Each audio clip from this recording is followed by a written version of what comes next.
मैं देवों के देव महादेव के चरणों में प्रणाम करती हूँ। मैं गौरी पार्वती माता के चरणों में प्रणाम करती हूँ। मैं कार्तिक गणेश दोनों भैया के चरणों में प्रणाम करती हूँ। और मैं सभी देवी दुर्गा के चरणों में प्रणाम करती हूँ। जितने गुरु भाई बहन लोग हैं उनको मैं प्रणाम करती हूँ। और महादेव से ही विनती करती हूँ कि हे महादेव सब पर दया कीजिए। हे महादेव आप बहुत दयालु है, सब पर दया कीजिए, सब पर दया दृष्टि बना कर रखिए। हे महादेव आज जितना लोग के काम रुका हुआ सबका काम पूरा कीजिए। हे महादेव आज मैं महादेव का कथा सुनाने वाली हूँ। एक गांव में एक सूरज नाम का एक मुखिया रहते थे। मुखिया बहुत बड़ा ही गांव में मंदिर बनवाए हुए थे। वो मंदिर खाली सोना के केवाड़ी घंटा सब टांगे होते मुखिया, क्योंकि मुखिया के पास बहुत सारा धन था। मगर मुखिया की जो पुत्री थी वो बचपन से ही ठीक थी, बचपन से वो अच्छा खेलती कूदती थी। मगर एक दिन की बात होता है कि वो क्या करती है कि वो जाती है कपड़ा आयरन करने के लिए, उसी में वो सट जाती है और सट के उसका पूरा देह करेंट से सुन्ना हो जाता है मुखिया का पुत्री का। और उसका दिमागी हालत थोड़ा सा ख़राब हो जाता है करेंट लगला कारण। अब मुखिया को यही चिंता हो जाता है कि मेरी पुत्री इतना महादेव का मैं भक्ति में लीन रहता हूँ, मगर मेरे पुत्री से कौन विवाह करेगा। मेरी पुत्री तो ऐसा हो गई है कि उसको दिमाग भी हालत ठीक नहीं है और पूरा देह उसको करंट लगला से देह उसका आधा सुनना हो जाता है। मगर वो घर के गार्जियन को चिंती थी, बात समझती थी, कुछ थोड़ा ढेर बात भी करती थी। उसी मंदिर में एक शिवम नाम का लड़का रोज़ महादेव का जल ढारने आता था। अब बहुत शिवम महादेव में बहुत उसका भी मन था। पंडित जी उसका भक्ति से बहुत प्रसन्न रहते थे शिवम का।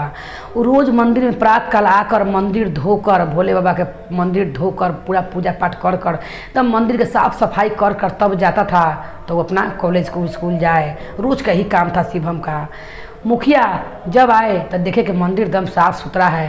तब पंडित से पूछे कि कौन किया है। तो पंडित जी बोलते थे कि गांव में ही के लड़का है शिवम, वो बहुत ही भोले बाबा का बहुत अच्छा पुजारी है, बहुत भोले बाबा में उसको आस्था है। वही मंदिर को रोज़ धो धा के जाता है, तब पढ़ने जाता है। तब बोलते हैं मुखिया कि हमको एक दिन आप गांव में निवारण कीजिए। हम सोचते हैं, चाहते हैं कि मंदिर में हम भोले बाबा का तिरछुल और डमरू भी सोना के लगा दें।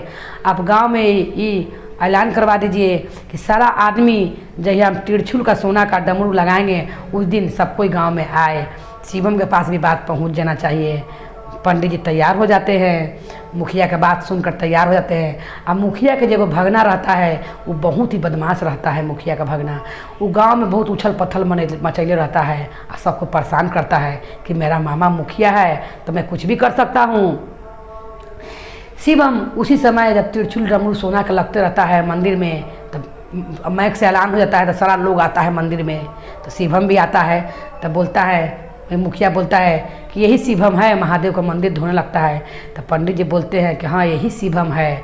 तब बोलते हैं मुखिया कि हे महादेव से कि हे महादेव मेरी पुत्री अगर निमन हो जाएगी तो हम भंडारा करवाएंगे आपका, हम हमेशा भंडारा करवाते रहेंगे। मेरा पुत्री का देह के दुख दूर कीजिए हे महादेव। उसका देह में जो सोना हो गया करंट लगला से आप उनको ठीक कर दीजिए महादेव।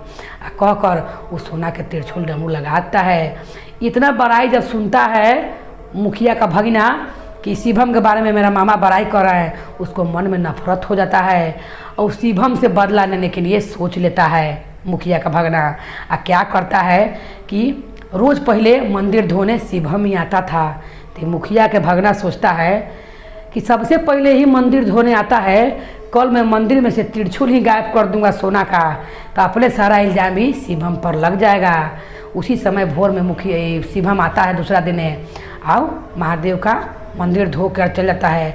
और जब मुखिया आता है मंदिर में पूजा करने के लिए तो क्या देखता है कि सोना का तिरछुल और डमरू है ये नहीं है। और मुखिया परेशान हो जाता है और पंडित को बुलाता है, कहता है कि हे बाबा ये बताओ कि सबसे पहले मंदिर में पूजा करने कौन आया था। तब बोलता है पंडित जी मंदिर का पुजारी कि रोज़ तो शिवम ही आता है, मंदिर को धोता है, पूजा करता है। तब मुखिया निश्चय करता है कि इसका मतलब है कि मंदिर से वही चुरा के डमरू और तिरछुल ले गया है। इसका भगना चुरा के ले जाकर अपना घर में रख देता है, उनका घर में जिसमें उनका कोई नहीं जाता था, कमरा में रख देता है। और मुखिया की बेटी जो उनका भगना तिरछुल डमरू चुरा के ले गया था, मुखिया की बेटी देखते रहती है कि मेरा मामा का लड़का चुरा के घर में बिछौना के अंदर घुसा रहा है, तिरछुल डमरू लुका रहा है दम अंदर में। उसी समय बोलता है मुखिया शिवम का कि ये शिवम, उसको बुलाता है, कहता है कि सबसे पहले पूजा करने तुम ही आए थे, तिरछुल डमरू सीधा मन से महादेव के पास रख दो, और नहीं तो तुम्हारा सर हम कटवा देंगे। मुखिया बोलता है तुम्हारा पूरा परिवार का हम नहीं जिंदा रहने देंगे। तब बोलता है शिवम महादेव से रो रो के कि हे महादेव, सब दिन हम आपका भक्ति किए, फिर कैसा इल्ज़ाम हम पर लग गया महादेव। मैंने सब दिन आपका भक्ति किया है, हे महादेव कुछ कृपा कीजिए, ये इल्ज़ाम लेकर हम जी नहीं सकेंगे महादेव, क्या कि हम आपका भक्ति में लीन हैं, हम पर चोरी का इल्ज़ाम लग गया। उसी समय मुखिया की पुत्री आती है, आके बोलती है महादेव से, अपना पापा से बोलती है कि पिताश्री, मैंने देखी हूँ, मैं ज़रूर देखी हूँ कि मामा का लड़का, ये जो भैया हैं, वो त्रिशूल डमरू अपना घर में लुकाए हुए हैं, चलिए दिखाते हैं आपको। उसी समय मुखिया की बेटी जाती है और जाके त्रिशूल डमरू अपने पिताजी के संगे निकाल के लाती है। तो उसी समय उसको घर से मामा, उनका मुखिया अपना भगना को घर से हटाते हैं, सजा देते हैं कि तुम कभी मेरे पास नहीं आना। और वो क्षमा मांगता है मुखिया, किससे? शिवम से, और कहता है कि हे शिवम, तुम्हारा पुकार जो मेरी पुत्री कभी भी बोलती नहीं उतना, और तुम्हारे चलते देखो आज मेरी पुत्री बोल भी पड़ी, से तुम अपना महादेव से कहो कि मेरे पुत्री के ठीक कर दे शिवम, एक तुम्हारा पूजा में बहुत श्रद्धा भक्ति है।